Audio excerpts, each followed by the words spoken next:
I am Alejandra Casas Niño de Rivera. I'm PKP's Communications Coordinator, and I am very happy to welcome you all. And thank you for joining us in our webinar today, Enhancing Journal Integrity with the Publication Facts Label. Videos are disabled, but microphones are available. Please stay muted during the call and use the chat or the Q&A Zoom function throughout the webinar. We'll save time for the QA at the end, and you'll be invited to raise your hand and unmute yourself if you wish. We also have captioning enabled for those who wish to use it. This webinar is being recorded, and we will distribute the link to the recording in the coming days. Now, I'm very pleased to introduce Dr. John Willinsky, PKP's founder. He started the Public Knowledge Project at the University of British Columbia in 1998 and is currently a professor at Simon Fraser University and Kosla Family Professor Emeritus at Stanford University. John is the creative mind behind the Publications Facts label, and we're very pleased to have him with us today. John, let me turn it over to you. Okay, thank you, Alejandra. It's a pleasure to be here, and now I'm going to smoothly execute the move to my slides, although I understand it's not even a thing to do that smoothly. 1, 2, 3. Okay, are we good? We're No good. one's saying we're okay. Okay. So people, I'm here to speak to you today about the publication facts label and address this question of research integrity. So I want to do a little bit of an introduction to kind of set the stage for the label. Then I want to introduce the label itself and give you an update on where it is and how it stands, and give you a chance to ask questions and raise points. And do feel free to add comments in the chat as we go, but I'll hold off the questions until the very end because I'm trying to get everything in. So to start with, okay, that's not working. Sorry, there. So the first part of this is a tale of open access's two cities. I want to set the stage for why we're working on this label at this point. And I want to use a classic work. This is from Charles Dickens, A Tale of Two Cities. And it kind of sets the pace. I mean, it's been overused way too many times. And I understand that this is perhaps not, it's something. It's actually about the French Revolution. And The Tale of Two Cities is Paris and London, but the best of times and worst of times, age of wisdom and age of foolishness. I mean, this has got to be applicable today. Epoch of belief and the epoch of incredulity. So that's really important to us because this will be a lot about the aspects of trust and the loss of trust. Season of light, season of darkness, spring of hope, the winter of despair. We had everything and nothing, going to heaven or going the other way, good or evil. So this kind of gives an introduction. Let me start with the best of times. So the best of times is about open access. 25 years ago, technically 26 or 7, I started work on this aspect of open access. It wasn't even called open access originally. I was a big supporter of free to read. I like the sound of that, but open access was agreed upon. And today, in fact, this study seems very optimistic. In 2019, half the literature, they're saying, is open access. I think that's exaggerated. I think today, the current work could be said, but that is work published in 2023 or 2024 for that matter, will amount to about 50% open access, whereas the back issues and the older work is still coming along. But 50% of the literature in 25 years. I know I could have done better, and there are a lot of us working on this to raise that. And will the next 50% take 25 years? I'm hoping not, but that's just part of it. The good news is that all of the publishers today, all of the scholarly publishers today, give a nod to open access, speak of themselves as open access publishers, are moving in this direction in various questionable and, I think, admirable and commendable ways. So this brings us to the other part of this. We have the good news, that is that in 2020, almost none of the literature was freely available. And now in 2024 and almost 2025, we're looking at the current literature about half. So where are the problems? Where are the issues? What about the worst of times? So the worst of times, one aspect is the predatory journal. And I want you to notice here that there are 19,000 articles on predatory journals. That's got to be more than there are predatory journals. There's a kind of moral panic about the predatory journal. But notice the number two reference here with over 700 citations, no definition of predatory journals. By the way, there are both 30 authors or 40 authors on this piece, and no defense for against them. Is the general upshot. But I want you to see that this predatory journal issue is part of the inspiration for this. And I'll talk a bit about that in relationship to our own work. But let me give you the other side. Certainly the predatory journal issue has been used to besmirch journals from the global south, to call into question any new journals, to create a sense of insularity, that we need to form a protective column around the known journals. And it's a really restrictive sensibility that I'm going to spend some time addressing, because this kind of moral panic becomes an excuse for reinforcing traditions and very conservative positions around whose literature counts, which publishers we can trust. And trust is going to be an underlying issue for this. So let me move on to the second aspect. This is 2010. This is a highlight of the second decade of the 21st century, but it's still very prominent. This is from today. I wanted to keep it fresh. The 19,000. Then there's the second aspect of the integrity crisis, predatory journals being one.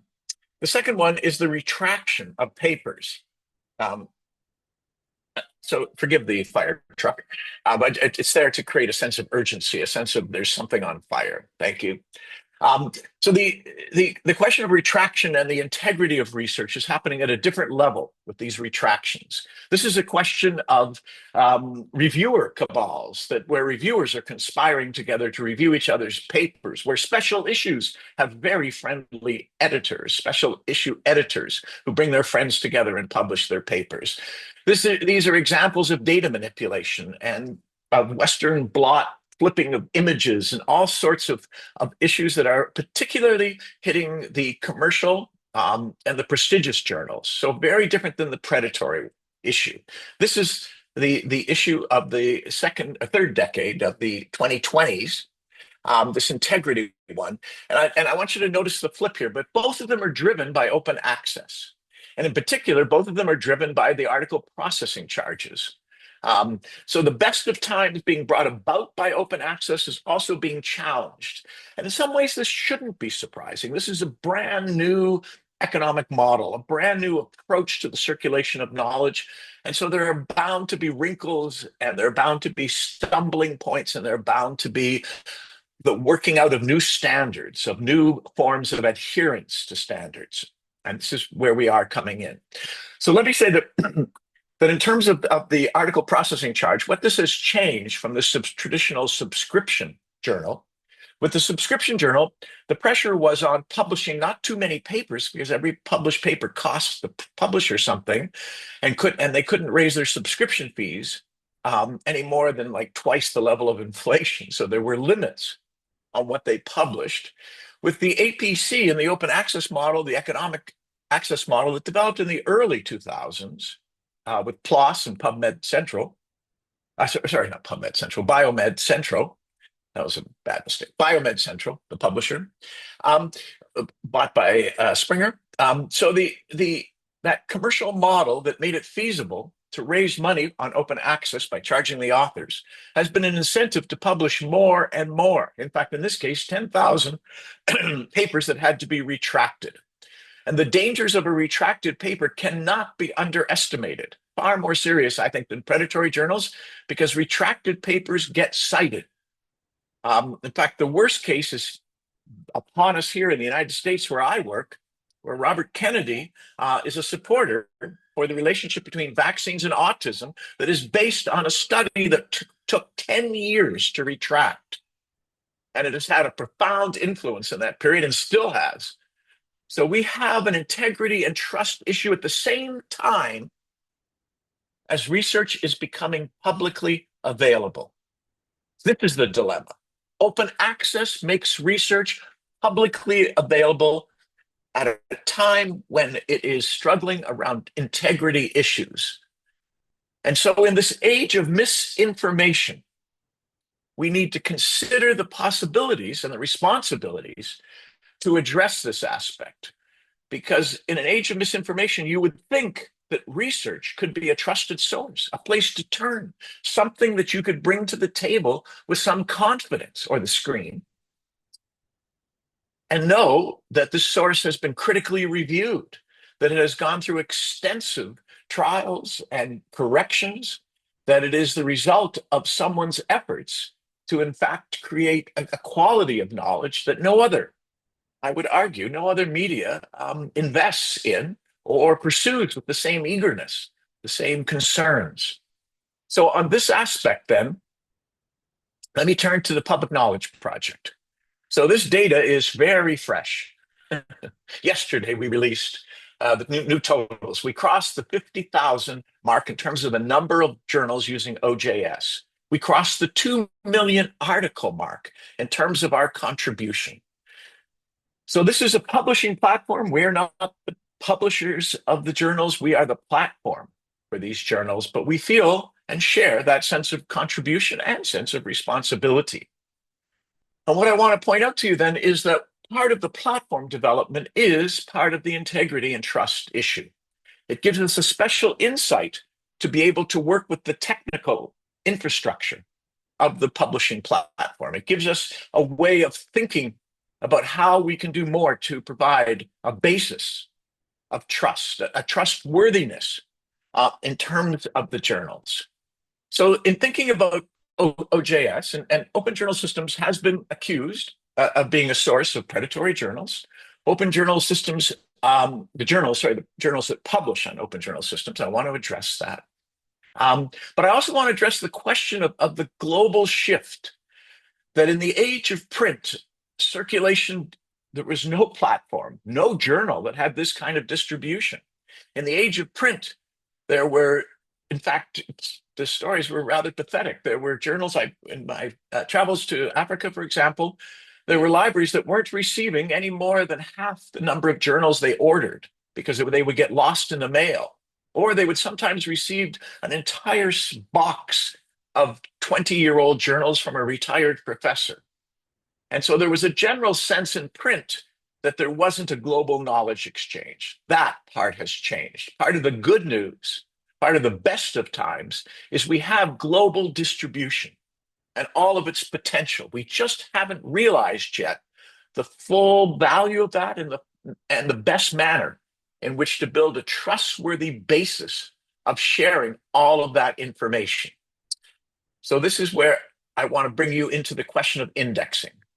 The sharing of this information depends, not entirely, but in a large proportion, in terms of indexing, in terms of discoverability, in terms of the use of one article by another article by another article and another, the building of science, the cumulative force of science. And OJS, this is from 2020, the data, so it's only 25,000 journals we were looking at. Now, but this was a very extensive study and it won't be replicated for some time. And I want you to notice a couple of things at the top and the bottom. The first is the Web of Science citation reports. This is the most expensive and probably the most prestigious sources of indexing. And OJS has very little coverage in it. It covers very few journals, less than 2%. And Scopus is another one, EBSCO 2, where we're still less than 10%. And so this is a concern. This means that of the million articles that were published, 2 million articles, excuse me, I'm behind here. 2 million articles were published in 2023 on OJS's platform. Only 1.2% were indexed. So people who use the Web of Science, and many people do to find and discover what's relevant to their work, are missing in the area of close to 2 million articles. Now, we've worked very closely, and I want to give credit and a shout out to Google Scholar, because we've worked since 2004 to improve the indexing of OJS journals with Google Scholar, and you can see the results. Right now, we're working with OpenAlex. Juan Pablo Alperin and his team are working very closely to improve that. In fact, I can tell you that it's now over 70% of OJS. Diego's work in terms of indexing has established that we're improving in OpenAlex in a way that we greater gains than in other indexes. But then finally, I want to show you the two predatory standards, if you like, and they're really not standards at all. The Cabell's predatory reports and Beall's list. Beall's list was a remarkable effort by Jeffrey Beall to assemble all of the predatory journals, and he does list 38,000, but over 40% of those, at least when we did our study, were not in existence anymore. And in terms of OJS, we were less than 2% of the journals on those lists. And in fact, we got journals removed from Cabell's because they weren't even, one of them was a subscription journal that didn't even qualify because subscription journals are not part of the predatory take the money and run kind of scheme. So both of those lists are questionable, but OJS plays a very, very small part. But doesn't prevent people from distrusting. That doesn't prevent people from dismissing, from refusing to cite or refusing to publish in the work of these journals and these scholars that are behind the journals and researchers in a way that is quite distressing, and in a way that has leads me to part two: what is to be done? Another very famous title that I won't get into, and that is to say that my concern was, how do we begin to establish a means of leveling the playing field? How do we provide people an understanding that if we are we're not publishing, that we are the platform of 50,000 journals, which I would say could be half the number of journals in the world. So how do we establish, if there are 100, how do we help researchers and the public know what's the basis of trustworthiness of these journals? What is a journal that distinguishes itself in this odd way from other forms? What are the rights of the public to know what's behind the journal? And so when it comes to that sense of the public's right to know, this was a really inspiring point for me, because in the 70s and 80s, when I was, I'd love to say my parents, but I actually was growing up then too. When I was growing up in the 70s and 80s, there was a public information power movement, a kind of right to know that resulted in the nutrition facts label that's on the back of food products. This is the American-Canadian version. And this right to know resulted in the government for 2 decades doing investigations on how could we honor that food manufacturers were exaggerating, were misrepresenting, were distorting the ingredients and the health factors in their food products. And it was leading to disease. It was leading to very unhealthy practices among the public that haven't disappeared by any means. But in 94, the US government, and in 96 in the UK, introduced this label. And I just want you to notice a few things about it in terms of building trust that inspired me and that have been. And believe me, I didn't discover these all at once. I've been living with this for 2 or 3 years now. But you'll notice how it's incredibly plain. There are no logos. There are no colors. There are big black bars that at first seem oddly heavy-handed. There is emphasis, and some of this has been added. It's been revised once in a substantial way, the label, to provide, for example, the bold face emphasis on fat and cholesterol. Some new elements have been added, but you'll notice there are no thumbs up or thumbs down. You'll notice that it doesn't say this is a healthy food. It does talk about daily value and give a percentage. It does talk about what is a good diet in a day, but it doesn't say that this food it crosses or is a threat to or is a path to healthiness. Now, the other thing that inspired me about the label was the fact that the industry totally accepted it. I mean, it was a federal legislation, but it was accepted very quickly. There wasn't a lot of resistance to it. It was agreed upon. It was used universally across all food products, which I don't think was the original intent but it certainly has spread. And so it has a universality, a commonality. So it looks the same on every product, every manufacturer, every packaging. A little distorted, sometimes a little changed in proportions, but very strictly adhered to in terms of those proportions. So that played a very important part. And then in the 90s, within a few years of it being released, the government did studies on its effectiveness.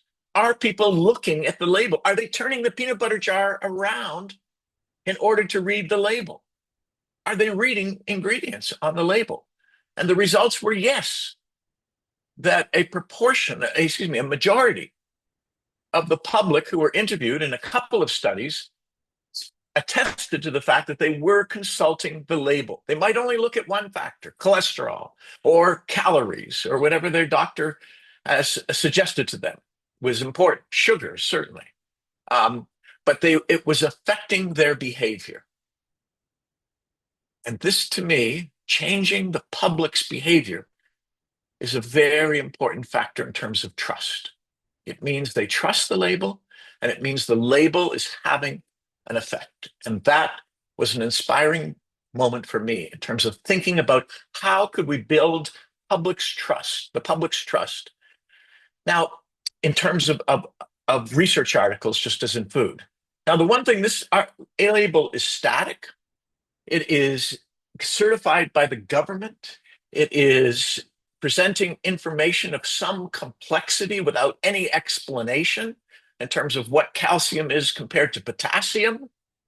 It is suggesting values, but it isn't giving a lot of explanation. So I thought we could go one step further in terms of developing our own label.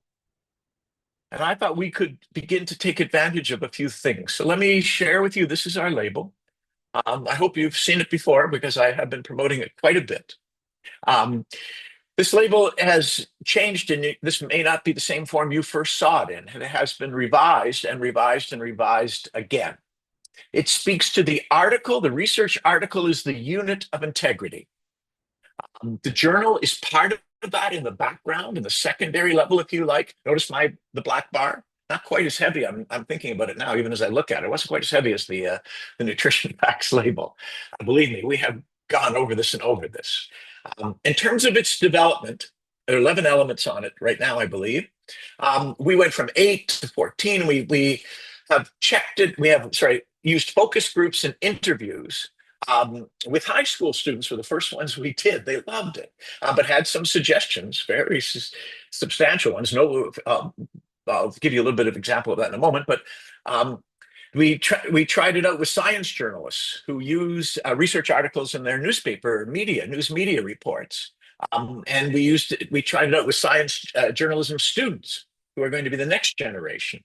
We took it to editors, both in Spanish and in English, and authors and researchers, asking them, for example, about if you're trying to decide, would you publish in a journal that provided this kind of information? And let me spend a moment or two on this kind of information. Because what we did and what we were able to do, in fact, this never would have happened if we weren't platform developers. If I didn't understand and didn't see the expertise that our development team has brought to the development of our platform. The platform is a record. The integrity of the journal is preserved by the platform. It brings to bear all of the information as a infrastructure of record, you might say. And that is, every review that is submitted is recorded. Every reviewer is registered.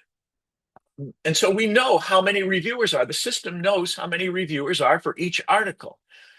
The use of ORCID IDs, let's go down to the second level here, and the profiles is a new introduction, a new thing we're introducing. We have always had, not always had, we've had ORCID IDs in OJS for a number of years. It is a plugin that you can activate, but we haven't presented the reviewers. And you're asking yourself, well, what about, an anonymity and reviewers? So in the label, we present the profiles of the previous volume and the entire set of reviewers for a previous volume or previous year. So the reviewers of this article but had two reviewers, by the way, is those reviewers are not visible until the next volume, and then the previous ones will be in all of the reviewers, not per article. And the profile of the reviewer is an important aspect because in terms of the research integrity, the 10,000 articles that were retracted, some of those were retracted because of conspiracy among the reviewers. And you could easily detect that if you had the volume and the reviewers and saw the same reviewers were participating and all that sort of thing. So just having those profiles and knowing those profiles speak to the ORCID profile gives the institution, what you've published, what reviews you've done, where you have had research grants. So the ORCID ID profile is a very valuable source of integrity. And a good example of how we built in the integrity of third parties into the label. So the number of peer reviewers comes from the system. The editor doesn't get to enter it. The editor cannot enter it. The publisher cannot enter the number of reviewers. The author can't. It scrapes the data, if you like, or has the data delivered from the platform. So there's that integrity. Now, that's not to say that someone couldn't hack. Everything has that vulnerability, but it's far more secure than anything else that we've developed in terms of sharing it and guaranteeing this information. So that's an important part of it. The ORCID ID is also a two-way kind of integrity element, and that is the reviewer does not get to enter their own ORCID into OJS. The reviewer has to go to ORCID and attest to their identity with a password and prove themselves. And then ORCID pushes the ID into OJS, where it's displayed. So we've tried to build in multiple layers of integrity into the statement because we want it to be regulated by the publishers in a cooperative effort rather than have governments applying a very expensive mechanism for undertaking this. The author statements on data availability, external funding, and competing interests, we provide yes or no, the yes leading to the data availability statement. You'll notice on the right-hand side, we have comparisons with other articles. At this early stage, this is all the other journals, all the other articles and journals that are using the label.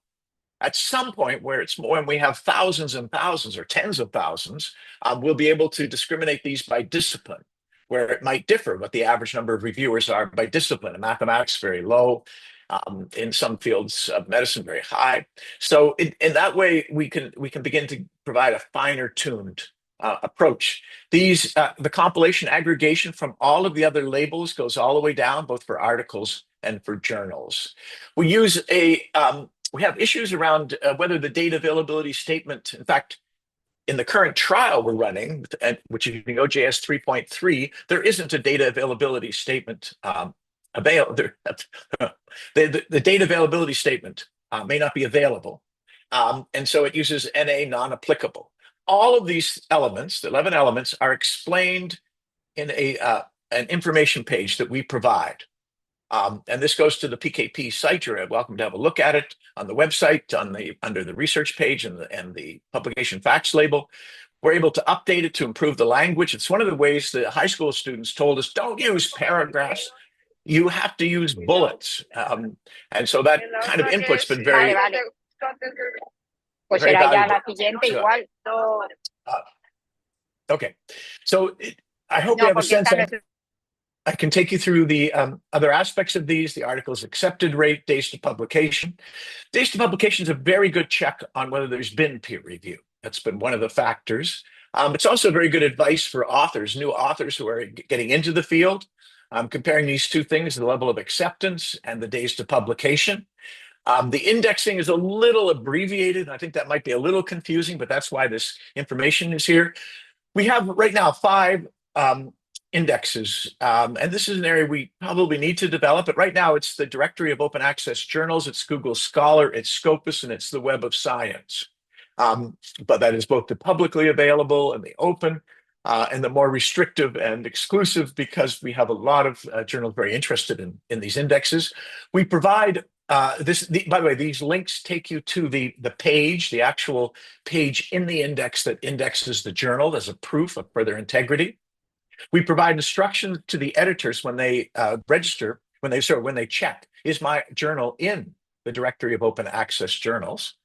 And it provides guidance on how to get in if you don't find yourself. So if you're not in these indexes, if this journal, excuse me, if this journal isn't in the indexes, then it's not listed here. So we're showing one that's listed in 4. Latindex is another one we don't have in this particular example that might have been included.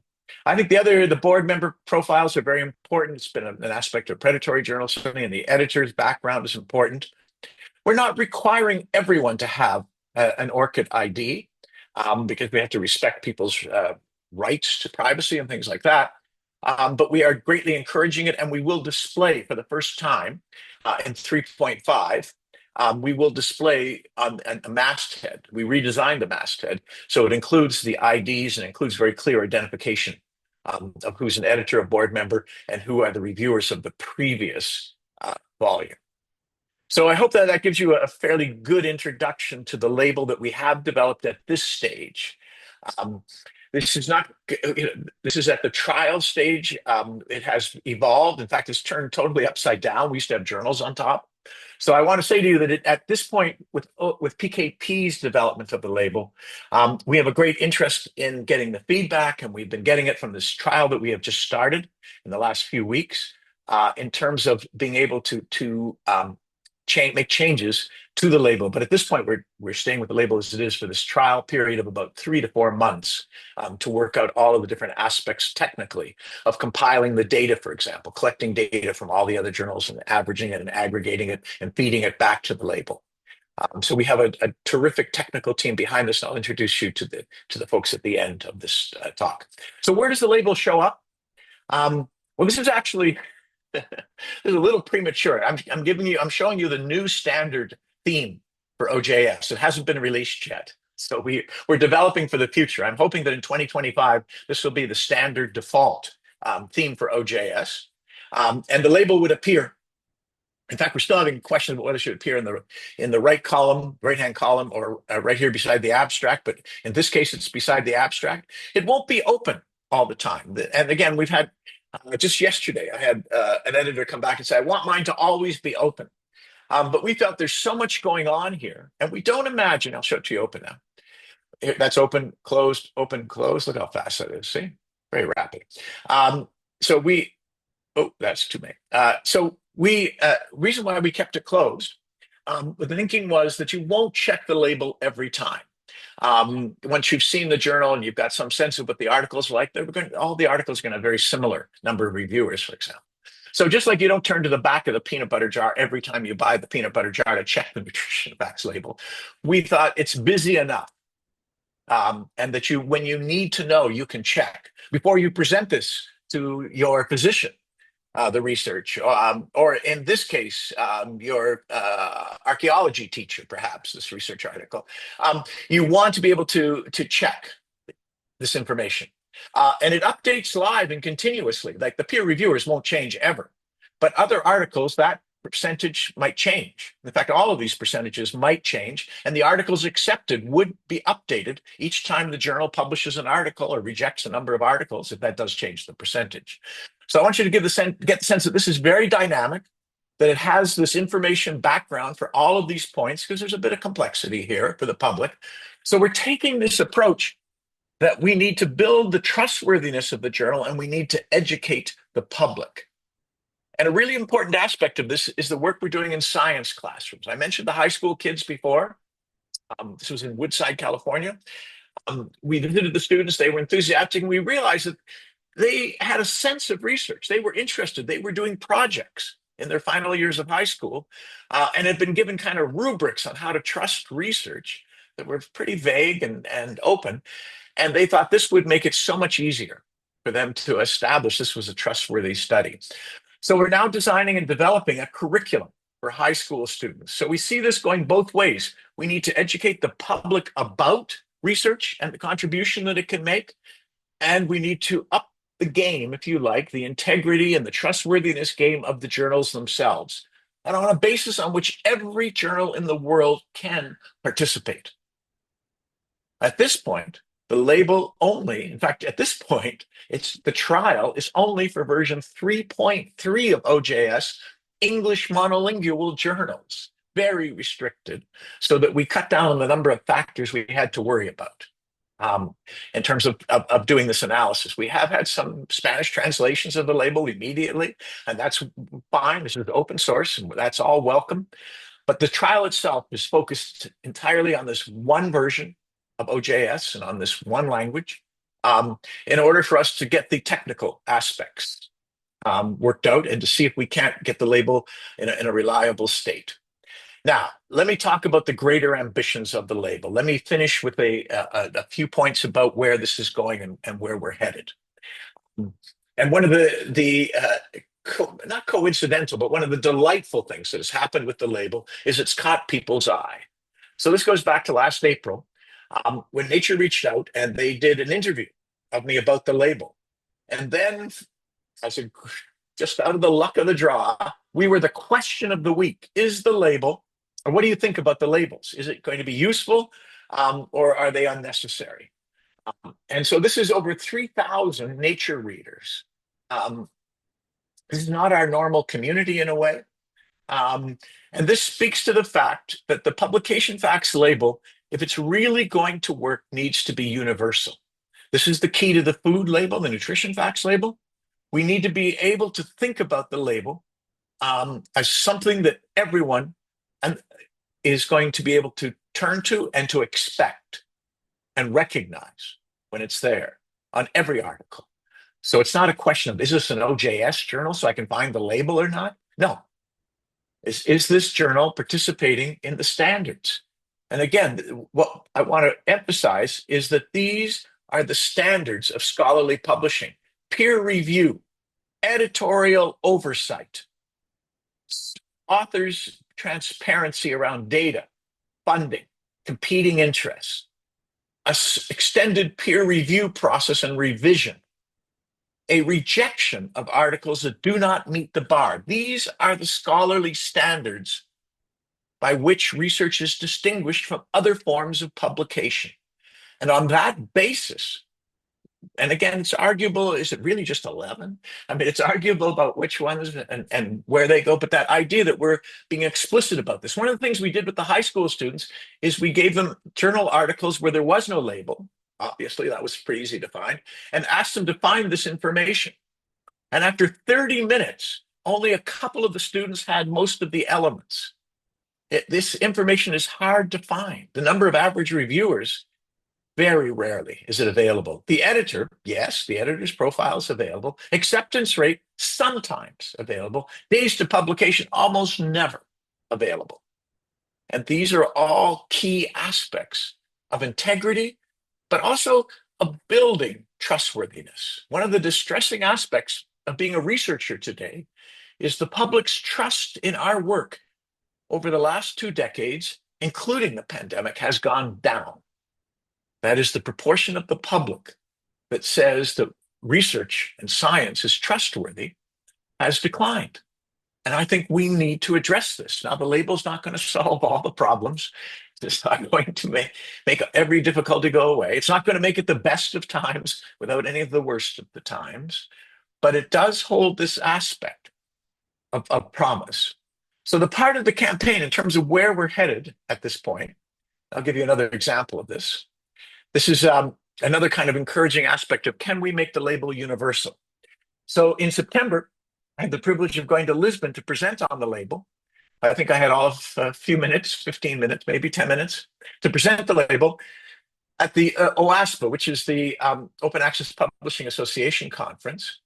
And this event, I was the very last presenter, so there weren't all that many people left. In fact, there were 73 people left at the event. And I did this little interactive, hold up your phone and get the QR code and vote on it. And I was stunned because these were publishers from the big commercial publishers to small publishers to vendors who sold to publishers. These were the Publishing Association. These were commercial operations almost entirely. A few nonprofits were there. The Directory of Open Access Journals, for example, and we were there. Mark was there, and we were represented well in that sense. So this idea that we would be able to sell this concept to the commercial and to the large and small publishers was an interesting one that I had the chance to test. And I was delighted and stunned that 72 out of 73, 98.6%, said that they found it useful. They found it could be a useful addition. So in terms of where this project is going and where we're headed with it, let me just bring you up to date. We're testing a plugin, and I invite anyone in the audience. In fact, I don't invite. I beg. I don't beg. I plead. No, I don't. I ask. How's that? I ask that you might consider, if you are using OJS version 3.3 on an English monolingual journal, to look at some of the materials that we've provided with this event that will take you to instructions on adding it to the plugin gallery and installing it. There are like 3 questions that you're asked about indexing with strong support, and then you can install it and have it running. We have at this point, when we pilot, yes, part of the piloting is we have a question. So this will appear once for readers, and we'll gain some sense of whether they've used it or not. That is whether they've opened the label, because the label will be closed when it's the bottom. It's at the very bottom of the article. I'm laughing because I hadn't foreseen. We did tests with it, and it's at the bottom of the abstract. But many journals, and very wisely, are including their entire references under the abstract. And so we're at the bottom of the entire list of references right now. And we've had suggestions it cannot be at the bottom. So that's one change that's going to come from this trial. We have about 25 journals at this point that are trialing. We're going to do a second round with Premier's support. I'm going to be able to send this out to almost every journal using 3.3 that's English monolingual and ask them if they want to participate. It's a very important stage at this stage. Let me just review where we are in terms of my final few minutes here. So this is the kind of history of the project, if you like. No, siéntate, dime qué quieres. Sí, hombre, And so, sorry for talking over people here. So we hope to run this label for the next few months. And we will be promoting it in this period. And I've already started, as you saw, at the OASPA conference with publishers. We're going to mount, in fact, a campaign to see if publishers are willing to adopt the label.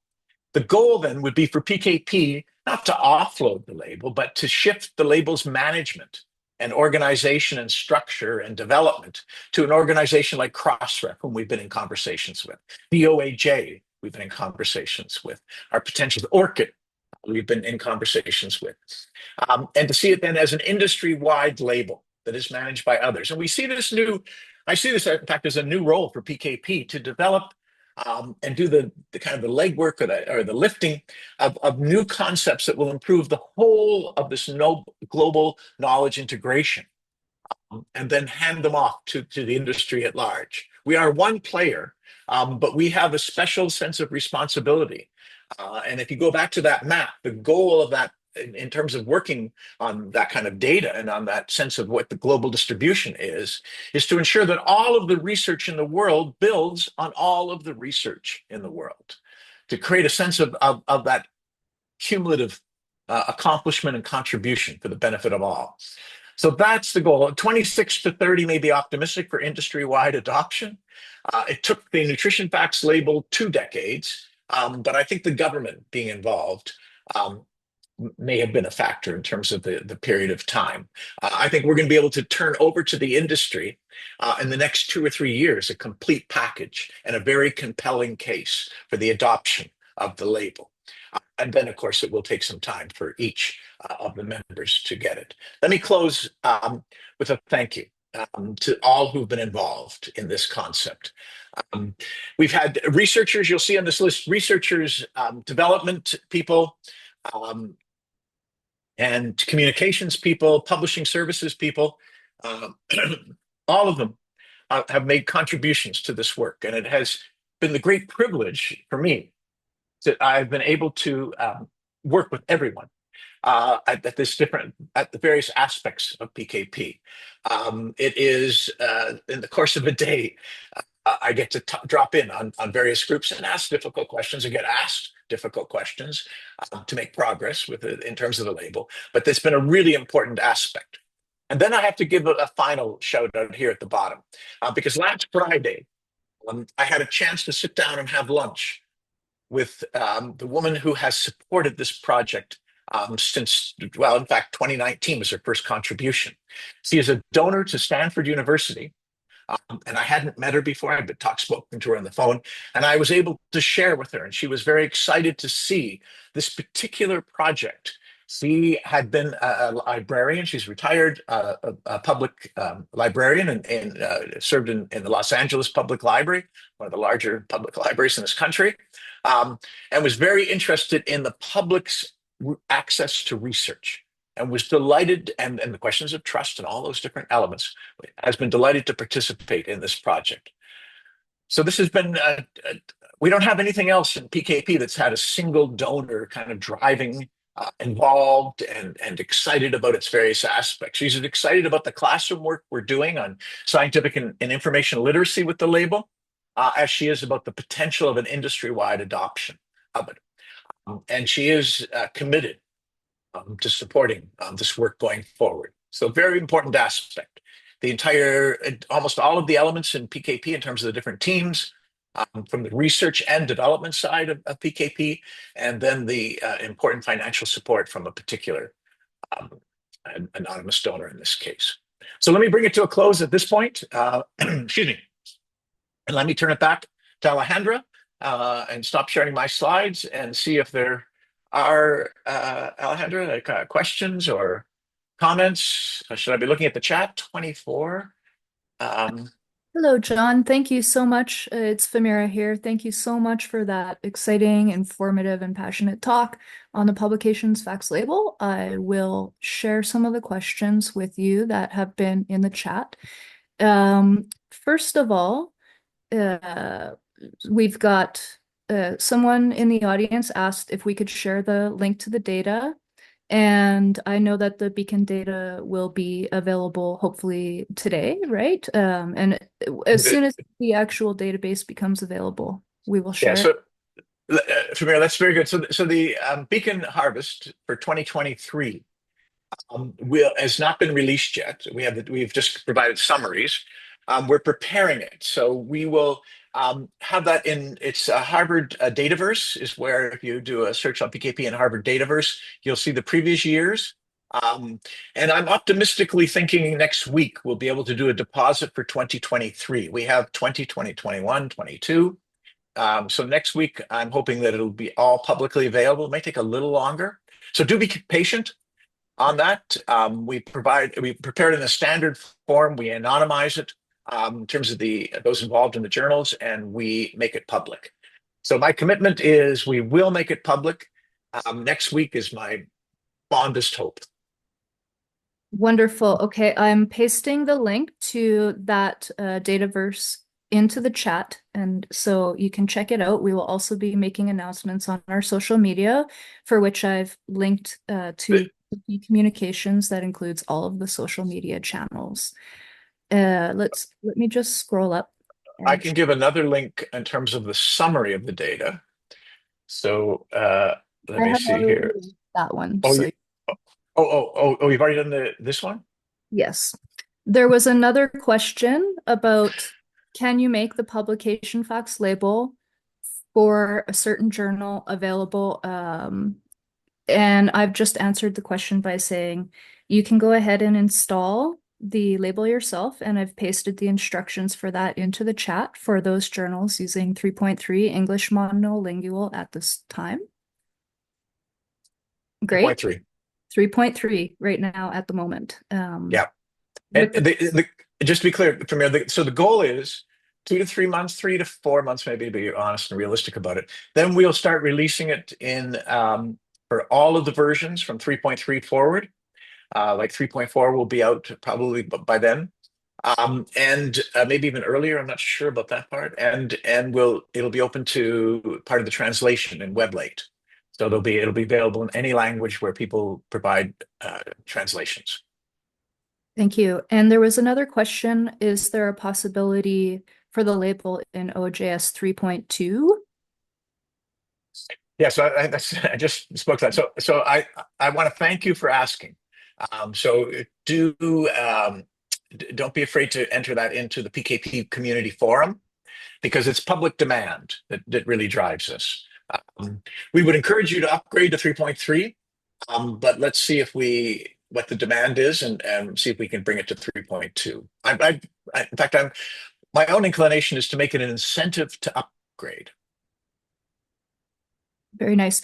And I do see some hands up. I'm going to run through the questions in the chat first and then invite folks to go ahead and raise their hands and unmute. So there's another question.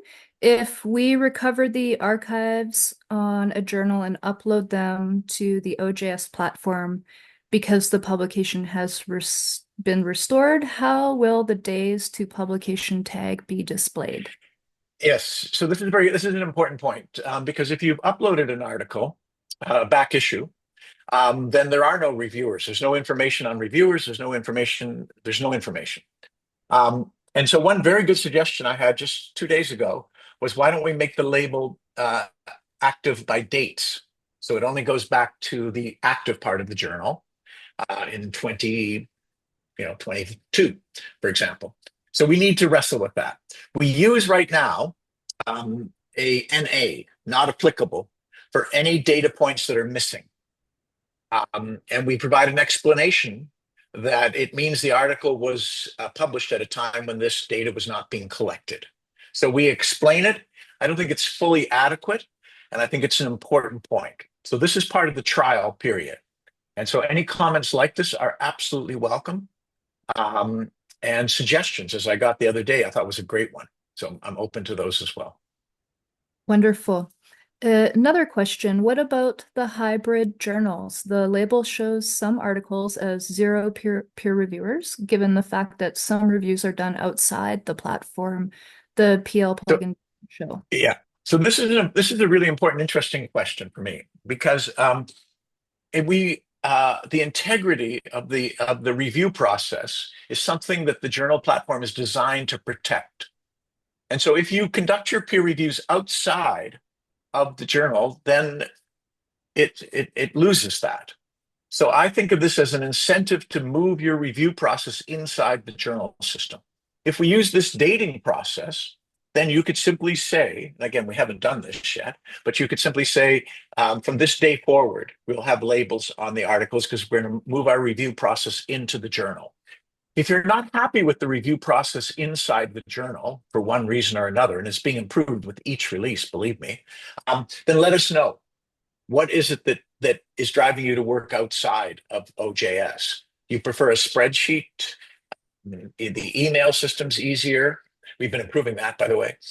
So let's work together on this. Let's improve OJS's handling of reviews, and let's ask you in terms of the protection of the integrity of the work to move things inside of OJS.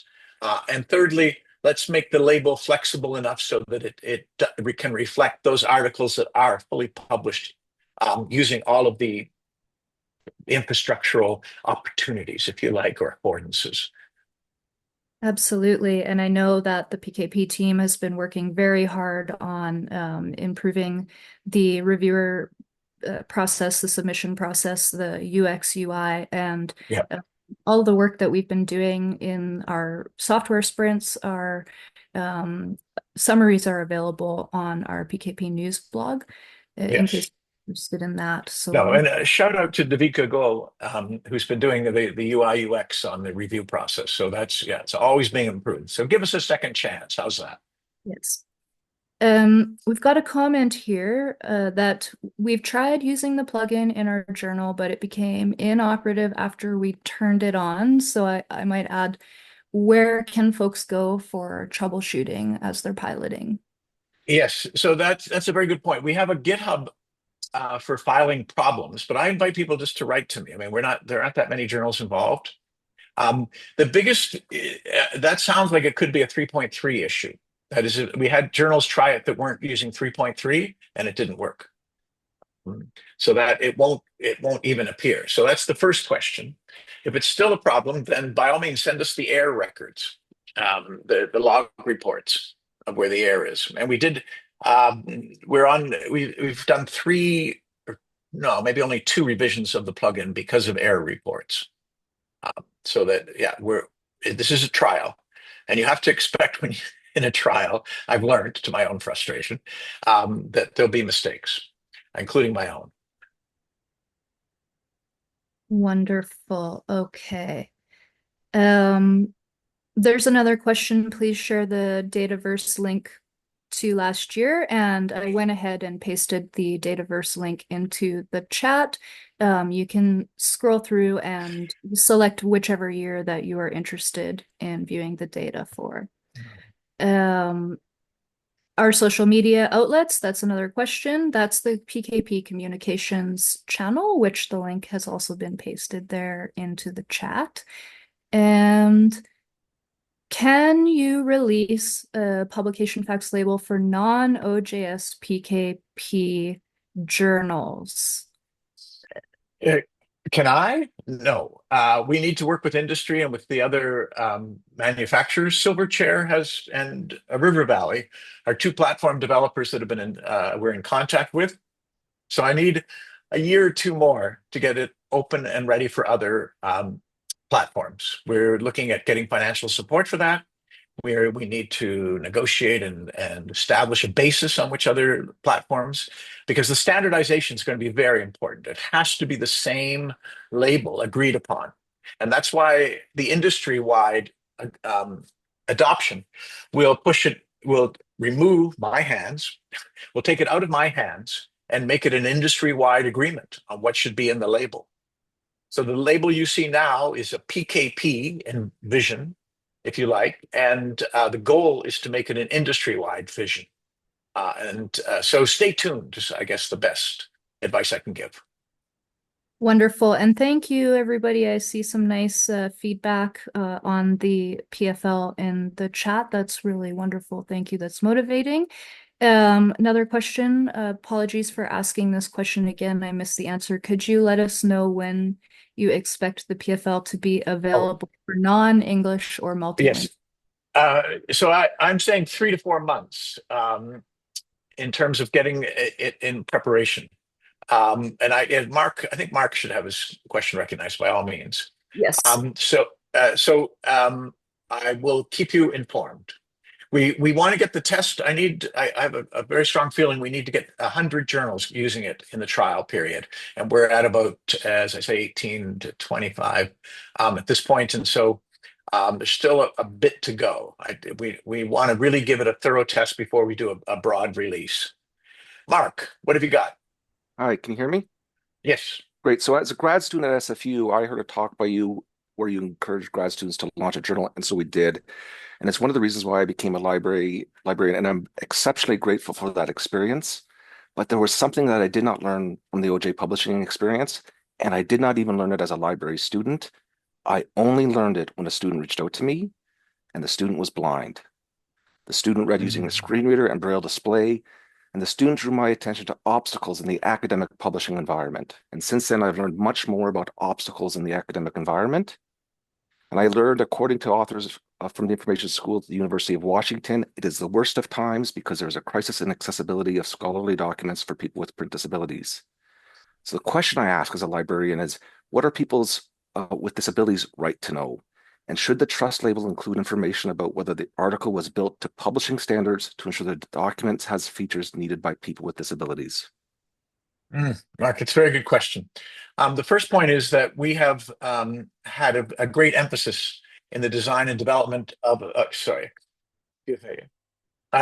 great emphasis on accessibility. And in fact, part of the build on the label was to make sure that it was accessible. And part of its development presented us particular challenges about the graphic layout of it. So we take that very seriously. We don't have and again, this is something that we would consider, and I appreciate you bringing it forward. We don't have an element, like one of the 11 elements in terms of accessibility, but nothing will be released by PKP in terms of its platforms that doesn't have this consideration built into it. So that I'm kind of meeting you halfway, but I think you've raised an important point. And this kind of this feedback, not kind of, but this absolute feedback in terms of what the label should include is something that we're collecting and assembling. And at this point, we will develop the label to the extent that we think we can fully support. And that because part of the challenge is to, for example, people have said, I know, Mark, this might seem a distraction, but are you going to use AI to see if are you going to detect if AI has been used in the development of the article? And it's one where there is no decisive method of determining that. Where AI is very good at detecting AI, no, it's improving. Each is kind of an arms race. Each one is improving. So we would need to be very confident that we could provide a source that is verifiable in terms of that question that you've raised, but I think it's one worth pursuing. Thank you very much. Great. And if anybody else would like to raise your hands and unmute yourselves, please feel free. And thanks, Mark, for the credit for the journal. But any other? Yes, we're a little over time, but and thank you for the comments in the chat. I appreciate it. I'm just taking a moment to glance over them. The thank yous are appreciated. It's been a privilege. And to let everyone know, I have also put John's contact information into the chat as well, in case you'd like to get in touch with him directly. All right, it doesn't look like we have any more questions, so I think let's wrap it up. And thank you everyone for attending today's webinar. We hope that you found it useful and informative and inspiring to go ahead and trial the label, give it a shot, send us your feedback, put your feedback into the community forum, motivate the community to keep working on the software and everything. So with that, we thank you all. Keep an eye on our social media for updates, sign up to our newsletters. And with that, thanks for coming and have a great day or evening, everyone. Thank you, everyone. Thank you, Famira and Alejandra. It's been a great opportunity. I really appreciate the chance to do this.